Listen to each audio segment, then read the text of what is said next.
नमस्कार दोस्तों PCS academy में मैं आप सभी लोगों का स्वागत करता हूं। और दोस्तों आज की डेट में हम लोग दिन का दूसरा निबंध देखेंगे।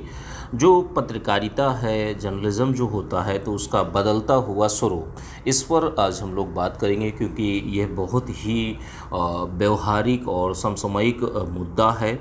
तो इस पर यह पूरी संभावनाएं हैं कि निबंध आपसे पूछा जा सकता है, क्योंकि वर्तमान में जो पत्रकारिता हो रही है तो किस तरीके की पत्रकारिता हो रही है। ठीक है, तो जो निबंध है, निबंध को लिखने से पहले कुछ चीज़ों को आप लोगों को खास ख्याल रखना है कि जैसे जो ग्रामर की गलतियां होती हैं वो आपसे नहीं होनी चाहिए।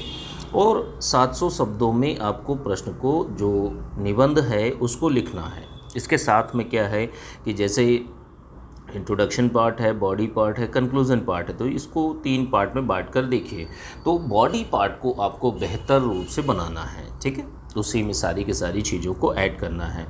अब देखिए, प्रस्तावना की जहाँ तक बात करते हैं, प्रस्तावना हो या बॉडी पार्ट हो या कंक्लूज़न हो, तीनों में जो कोटेशन होती हैं उनका प्रयोग कीजिए। जो कविता, श्लोक, मूवी के गीत, बोल, इन सारी चीज़ों का भी प्रयोग करिए आप लोग। इसके साथ में कुछ डेटा, डायग्राम, इन सारी चीज़ों को प्रयोग करिए। जो अच्छी लाइनें, अच्छे वक्तव्य जो होते हैं तो उनको आप अंडरलाइन करने का प्रयास करिए। तो ये सावधानियों को ध्यान में रखते हुए यह जो एसे है इसको आप लोगों को 700 शब्दों में लिखना है। यह बीओ वाले एग्ज़ाम और बीओ मेंस और पीसीएस मेंस के लिए बहुत ही ज़्यादा इम्पोर्टेंट है। ठीक है, तो ध्यान रखिएगा। अब देखिए, आज का जो निबंध है ऐसे है, पत्रकारिता का बदलता हुआ स्वरूप के बारे में बात करेंगे। देखिए, जिस समय आप एग्ज़ाम हॉल में जाएंगे तो सबसे पहला कार्य यही करिएगा कि जो भी निबंध आता है तो उसकी फ्लो चार्ट, ड्राफ्टिंग एक बार ज़रूर कर लीजिएगा। 10 से 15 मिनट बैठकर अच्छे से सोच लीजिएगा कि मुझे कौन कौन से पॉइंट्स पर एक धारा प्रवाह रूप में आप लोगों को लिखना है। ठीक है, तो इस तरीके से चीज़ों को आपको बताना है। अब देखिए, जो निबंध है पत्रकारिता की जहाँ तक बात करते हैं तो हम लोग इसको शुरुआत से चीज़ों को बताएंगे, फिर वर्तमान के जो स्वरूप है उसको भी हम लोग उस पर भी बात करते चले जाएंगे। तो देखिए, पत्रकारिता की शुरुआत की जहाँ तक बात की जाती है तो वैश्विक स्तर पर जर्मन आविष्कारक थे योहानस गुटेनबर्ग। तो इन्होंने 1439 ईस्वी में क्या किया था, प्रिंटिंग प्रेस का आविष्कार किया था। प्रिंटिंग प्रेस, तो प्रिंटिंग प्रेस के माध्यम से ही चीज़ें आगे बढ़ी थी। पत्रकारिता की शुरुआत यहीं से मानी जाती है। इसके बाद समय बीतता है, 1780 आता है। 1780 में एक अंग्रेज पत्रकार थे, जेम्स अगस्टस हिक्की। तो इन्होंने बंगाल गजट के नाम से एक पहला अंग्रेजी अखबार अंग्रेजी में निकाला था। पहला अखबार अंग्रेजी में निकाला था। अब देखिए, हिंदी की जहाँ तक बात करते हैं तो 1826 में, 1780 में ये आए थे अगस्टस हिक्की। और उसके बाद हिंदी का पहला अखबार की जहाँ तक बात की जाती है तो ये आपका जुगल किशोर शुक्ल के द्वारा निकाला गया था। 30 मई 1826 को उदंड मार्तंड के नाम से इन्होंने निकाला था। और इसमें देशभक्ति और अंग्रेज़ों के खिलाफ में चीज़ें लिखी जाती थी। बाद में जो आज़ादी थी उसमें इनकी अहम भूमिका भी रही। और इनका बाद में अखबार भी बंद कराया गया, बहुत बार बैन लगा। तो ये सारी चीज़ें चलती रहें। अब देखिए, जब हम लोग बात करेंगे और आज़ादी के बाद से, देखिए 1927 में ही 2 प्लेटफॉर्म थे। सबसे पहले तो समाचार पत्र थे, प्रेस, जो पत्रिकाएं थी उनसे लोग विरोध करते थे, चीज़ों को बताते थे। लेकिन एक क्रांतिकारी बदलाव आता है 1927 में। 1927 में एक बदलाव आता है कि भारत में रेडियो यानी इलेक्ट्रॉनिक मीडिया का उद्भव होता है। यहाँ से रेडियो क्लबों की स्थापना होती है। अब देखिए, 1942 में भी आप लोगों ने मॉडर्न इंडिया में पढ़ा होगा कि 1942 में महात्मा गांधी जी ने अंग्रेज़ों भारत छोड़ो का जो नारा दिया था, उषा मेहता और महात्मा गांधी जी को गिरफ्तार भी किया गया था बाद में। तो इन्होंने क्या है, वह रेडियो पर भाषण दिया था। ठीक है, ये चीज़ें जो आह्वान किया गया था तो वो रेडियो पर किया गया था। तो अब आप सोच कर देख सकते हैं कि जो एक बदलाव था, समय दर समय जैसे जैसे विकास होता गया वैसे वैसे चीज़ें बदलती चली जाती हैं। अब देखिए इसके बाद क्या होता है, एक पत्रिका आचार्य महावीर प्रसाद द्विवेदी जी के द्वारा लिखी गई थी सरस्वती पत्रिका। तो इस पत्रिका के माध्यम से भी अंग्रेजों और साहित्य की बात करी गई, दोनों चीज़ें थी। अलग अलग समय काल में अनेक लोगों ने, जैसे गणेश शंकर विद्यार्थी और महात्मा गांधी, भीमराव अंबेडकर, तो इनके भी द्वारा अनेकों पत्र निकाले गए। पंडित जवाहरलाल नेहरू, अबुल कलाम, तो ये सारे के सारे लोग पत्रकारिता यानी जो अखबार थे वो निकाले जाते थे। बहुत सारे अखबार हैं जिनको भी और भी जो अखबार हैं उनको भी आप इसमें ऐड कर सकते हैं, ठीक है।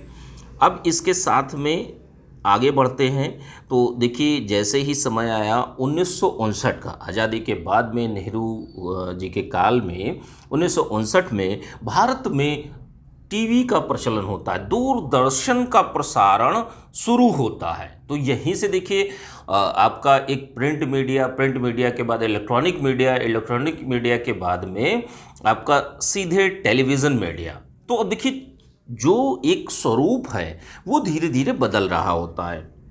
इसके बाद चलते हैं आगे कि जैसे भारत में 15 अगस्त 1995 को, इससे पहले थोड़ा सा देखते हैं तो जैसे 1991 में ग्लोबलाइजेशन की शुरुआत होती है और जो चीज़ें हैं धीरे धीरे बदल रही होती हैं, इंटरनेट का वर्ल्ड में विकास हो रहा होता है। भारत की जहाँ तक बात करते हैं तो भारत में 15 अगस्त 1995 को विदेश संचार निगम लिमिटेड ने इंटरनेट की भारत में शुरुआत करी। इसी के साथ में ईमेल का भी विकास होता है, ईमेल भी आती है, इंटरनेट, इन सारी चीज़ों का विकास हो रहा होता है। 1999 में क्या होता है, 1999 में निःशुल्क ब्लॉग स्पॉट की शुरुआत की जाती है। निःशुल्क जो ब्लॉगिंग वेबसाइट्स होती हैं, फ्री वेबसाइट्स होती हैं, तो इनके माध्यम से चीज़ें चलाई जाती हैं।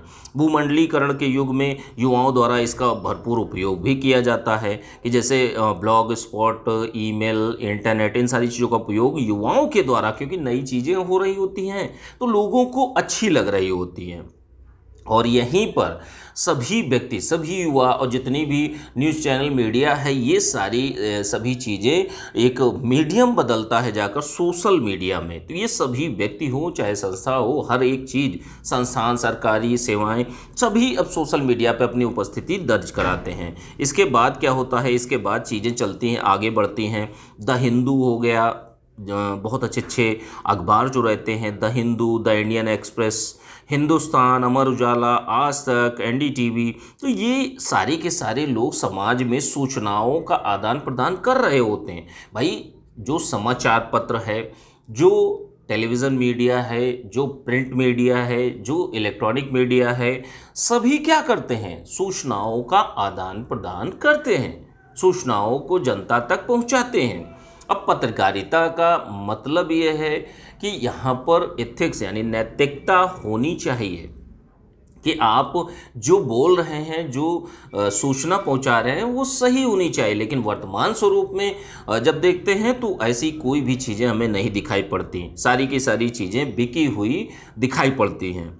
अब देखिए जितने भी व्यक्ति थे, जो पत्रकार थे और जितने भी अखबार थे, जो न्यूज़ चैनल थे, आज तक, एनडीटीवी, ये सारी की सारी चीज़ें अब वेब पोर्टल का उपयोग करना शुरू कर चुके थे, जिसके माध्यम से लोगों को सूचनाएं प्रदान की जा रही थी। विषय वस्तु के स्तर पर जहाँ तक बात करते हैं तो विषय वस्तु भी बदल रही थी धीरे धीरे, क्योंकि जो एक स्वरूप था मीडिया का वो भी धीरे धीरे बदल रहा था। अब तस्वीरों का प्रयोग होने लगा, वीडियोस का प्रयोग होने लगा, कार्टून, मीम, ये तो अभी बाद में आए, लेकिन ये तस्वीर और वीडियो और ये सारी चीज़ें, कार्टून का प्रयोग होने लगा था। और जो मीडिया थी, मीडिया ने अनेक आंदोलनों को, जैसे India against corruption, Nirbhaya case, ये बड़े बड़े आंदोलनों को भी मीडिया ने कवर किया, मीडिया ने एक अच्छा सहयोग दिया, तभी ये जो आंदोलन थे ये सफल बन पाए। अब आप सोच के देखिए कि जो मीडिया है, मीडिया चाहे तो क्या कर सकती है। वर्तमान स्वरूप की जहाँ तक बात करते हैं तो नैतिक और अनैतिक आधार पर पक्षपात इस समय मीडिया कर रहा है। ठीक है, अब अगर आगे बात करते हैं तो वर्तमान स्वरूप की, तो मीडिया करता क्या है, एक नैरेटिव सेट करता है। किसी पार्टी, किसी सरकार, किसी व्यक्ति के लिए एक नैरेटिव सेट करता है। जो आईटी सेल रहता है वो पूरा सक्रिय रहता है। सबके आईटी सेल हैं, कांग्रेस के आईटी सेल हैं, सपा बसपा सभी के आईटी सेल होते हैं। ठीक है, तो ये राजनीतिक पार्टियां करती हैं। ठीक है, जो न्यूज़ चैनल है, जो मीडिया है, जो पत्रकारिता है, इसका बदलता स्वरूप कि यह पैसे के लिए कुछ भी करते हैं। कि जैसे ओपिनियन पोल को बदलना, ओपिनियन पोल को एक पर्टिकुलर पार्टी के पक्ष में चीज़ों को बताना। नवंबर 2016 में क्या था कि अमेरिका में अमेरिकी चुनावों में पक्षपात का आरोप भी लगा था। ऐसी चीज़ें हैं। ऐसे आरोप लगाए जाते हैं कि भाजपा ने 2014 में सोशल मीडिया का प्रयोग भी किया, जिसकी चीज़ें जो हैं अब खुल कर आ रही हैं कि फेसबुक के माध्यम से ये चीज़ें कराई गई थी। तो ये बहुत सारी चीज़ें हैं जो डाटा और साक्ष्यों के आधार पर चीज़ें देख सकते हैं। अनेक व्यक्ति हैं, राजनीतिक पार्टियां हैं, वो आईटी सेलों का प्रयोग करते हैं, जिसके माध्यम से सारी की सारी चीज़ें क्रियान्वित की जाती हैं। और क्या होता है कि इसमें जैसे जो पत्रकारिता है, पत्रकारिता को अगर आप सही रूप में देखते हैं तो ये नैतिक अनैतिक आधार पर होनी चाहिए। लेकिन आज की डेट में, वर्तमान में अगर देखते हैं तो ये बहुत ही ज़्यादा अनैतिक हो चुकी है। पर्टिकुलर चीज़ों पर यह ज़्यादा बात करती है, हिंसा फैलाने का एक माध्यम बन चुकी है। सही सूचनाएं व्यक्तियों तक नहीं पहुंचती। इसी का कारण होता है कि जनमानस में एक अशांति का माहौल बना रहता है। सूचनाओं का बाजारीकरण भी हो रहा है, ये भी बहुत बड़ी चीज़ है। और भी जैसे ये पॉइंट्स तो हैं ही हैं। इसके अलावा अगर आपको कोई पॉइंट्स विजुलाइजेशन के माध्यम से आप चीज़ों को सामने देख रहे होते हैं, किस तरीके से पत्रकारिता हो रही है, अगर आप चीज़ों को देखेंगे तो चीज़ें बिल्कुल दिखाई देंगी। हिंसा फैलाने का एक माध्यम बन गया है और सूचना का बाजारीकरण किया जा रहा है। यहाँ झूठ बोलना बिल्कुल आम बात हो गई है। झूठ फैलाना, यह झूठ का एक विशाल बाजार बन चुका है कि किसी भी चीज़ के बारे में आप बताना शुरू कर दें। अब वर्तमान में अगर देखेंगे तो हमारे यहाँ जीडीपी के मुद्दे हैं, किसानों की मौत का मुद्दे हैं, कोरोना का मुद्दा है, लेकिन नहीं, इनको कंगना रनौत और रिया चक्रवर्ती और संजय राउत, उद्धव ठाकरे, इन्हीं सारी चीज़ों पर रुक कर रहना है। देश से कोई लेना देना नहीं है। जो पत्रकारिता है वो क्या कर रही है, आप सोच कर देखिए कि पत्रकारिता का यह धर्म होता है कि सत्ता पार्टी से सरकार, जो प्रवक्ता हैं उनसे प्रश्न पूछे जाए। लेकिन प्रश्न किससे पूछे जाते हैं? राहुल गांधी से, कांग्रेस के विपक्ष में जो पार्टियां होती हैं उनके प्रवक्ताओं से। आप कोई भी डिबेट उठाकर देख लीजिए, डिबेट को अगर सही तरीके से आप देखेंगे तो देखेंगे कि जो सत्ता पार्टी के प्रवक्ता होते हैं वो पूरी टाइम आराम से बोलते हैं। वहीं पर जब विपक्ष बोलने लगता है तो एंकर किस तरीके से पत्रकारिता अपनी बिल्कुल जगह लेता है कि हाँ, बड़ा वाला पत्रकार बन गया है। तो ये बहुत बड़ी समस्या है, ये हमारे लोकतंत्र के लिए नहीं अच्छा है। ठीक है, तो जहाँ तक जर्नलिज्म की जहाँ तक बात करते हैं तो इनमें जर्नलिज्म का धर्म यही होता है। आप अर्नव गोस्वामी के वीडियो, अगर आपको असलियत में पत्रकारिता देखनी हो तो 2014 के पहले 2013 या 12 का अर्नव गोस्वामी का आप वीडियो देखिए, उस समय का वीडियो देखिए और आज का वीडियो उठाकर देख लीजिए। दोनों में ज़मीन आसमान का फ़र्क है। तो ये बदलाव, ये जो मीडिया का जो एक परिवर्तन जो हुआ है वो किस कारण से हुआ है? अधिक धन के लालच में, अधिक धन या पैसा कमाने के लालच में, इसी के कारण ये सारी चीज़ें हमारे समाज में एक वैमनस्य की भावना फैल रही है और अनेक समुदायों के बीच में ये चीज़ें गलत हो रहा है। आपका धर्म है, आप सत्ता पार्टी से, जो पार्टी सरकार में है, आप उससे सवाल करेंगे। पत्रकारिता का ये अर्थ नहीं होता कि आप विपक्ष से या अन्य लोगों से सवाल करें। आप करिए तो फिर दोनों से करिए, अन्यथा आप किसी से मत करिए। जो सच है उसको दिखाइए। पत्रकारिता नैतिकता के आधार पर होनी चाहिए। हमारे लोकतंत्र का चौथा स्तंभ माना जाता है पत्रकारिता।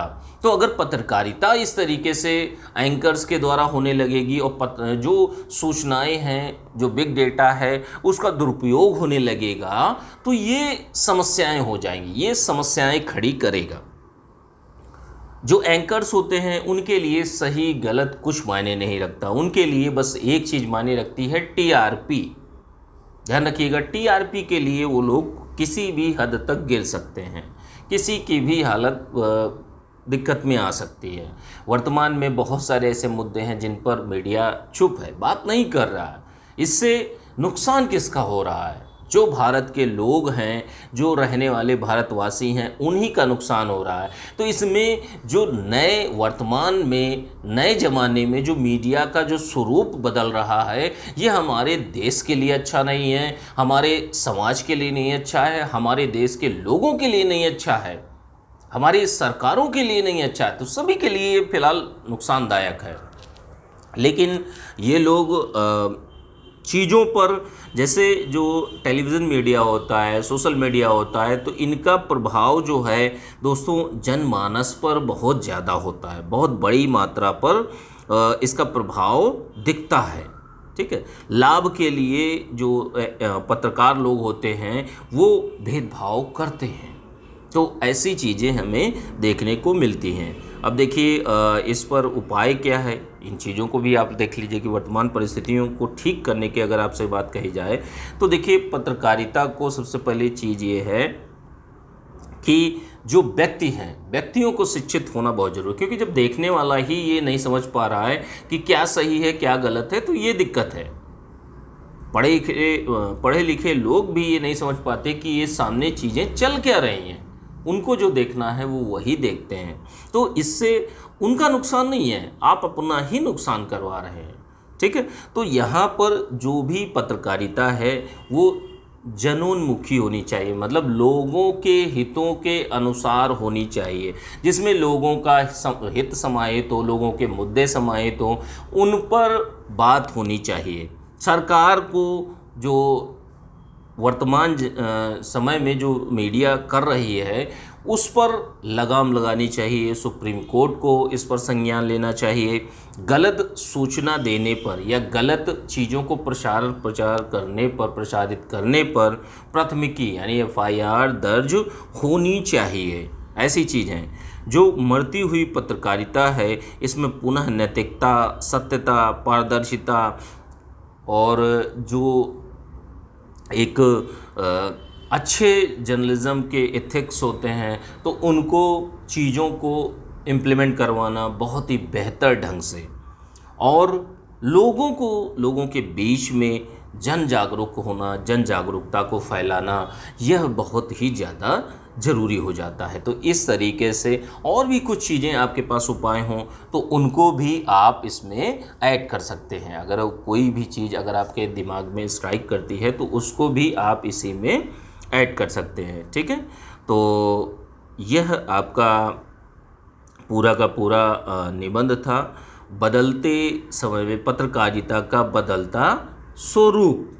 तो निष्कर्ष में आपको ओवरऑल सारी चीज़ों को बताते हुए, जब से शुरुआत हुई पत्रकारिता की और आज तक किस तरीके से चीज़ें चली हैं, इन पर आप लोगों को बहुत अच्छी तरीके से आपको इसको निबंध लिखना है। निष्कर्ष बढ़िया से अच्छे से दे दीजिए। उसके बाद में आप कोटेशन, कविता, श्लोक, मूवी के गीत, बोल, ये सारी चीज़ों को भी ऐड कर दिया करिए, तो जिससे आपका उत्तर बेहतर हो जाता है और आपको अच्छे मार्क्स मिलने की संभावनाएं बढ़ जाती हैं। ठीक है, तो अच्छे से इस निबंध को आप लिखने का प्रयास करिए। ठीक है, चलिए ठीक है, थैंक यू देखने के लिए।